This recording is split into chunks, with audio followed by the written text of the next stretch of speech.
การสร้างรูปโพลีกอนใน AutoCAD โดยปกติแล้วเราจะสร้างจากคำสั่งโพลีกอนนะครับซึ่งจะอยู่ในเมนู Draw เราคลิกที่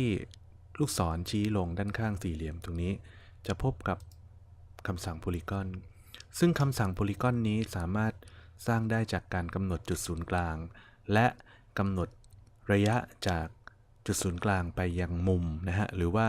จากจุดศูนย์กลางไปยังด้านในลักษณะนี้นะครับแต่ถ้าหากว่าเราต้องการสร้างจากโพลีกอนนะครับให้เป็นตามโจทย์บนจอในลักษณะนี้ซึ่งอันนี้เราไม่รู้ระยะจากจุดศูนย์กลางไปที่มุมหรือไม่รู้ระยะจากจุดศูนย์กลางไปที่ด้านเลยอันนี้ก็จะสร้างไม่ได้นะครับซึ่งวิธีการทำก็คือปกติเราจะเข้าคำสั่งโพลีกอนนะครับแล้วกำหนดจำนวนเหลี่ยมนะฮะเช่น6เหลี่ยมก็พิมพ์6แล้ว Enter กำหนดจุดศูนย์กลางนะครับตรงนี้จะเห็นได้ว่าโปรแกรม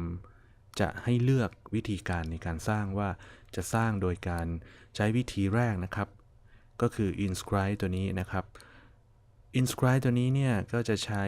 สำหรับการสร้างเป็นการกำหนดระยะจากจุดศูนย์กลางไปที่มุมนะฮะ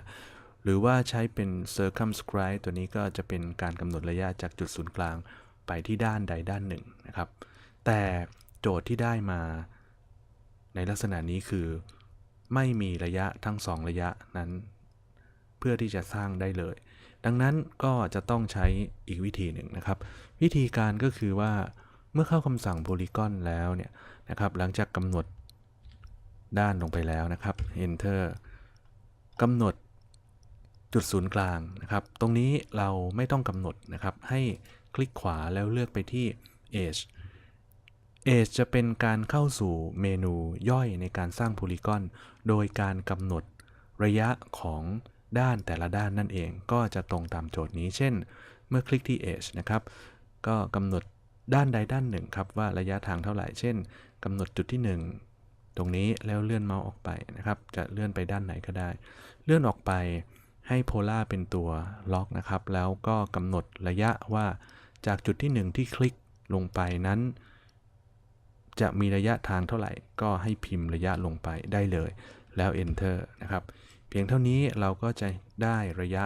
ตามที่ต้องการซึ่งสามารถตรวจสอบระยะดูได้นะครับจากการใช้ Dimension นั่นเองนะครับก็จะเห็นได้ว่าวิธีการในการสร้างโพลีกอนนั้นก็จะมีอีกแบบหนึ่งในเงื่อนไขของการไม่ทราบว่าจุดศูนย์กลางไปที่มุมเท่าไหร่จุดศูนย์กลางไปที่ด้านเท่าไหร่แต่รู้ว่าในแต่ละด้านมีระยะเท่าไหร่ก็ให้ใช้เมนูย่อยที่ Edge นะครับนี่ก็คือวิธีการสร้างนั่นเองนะครับ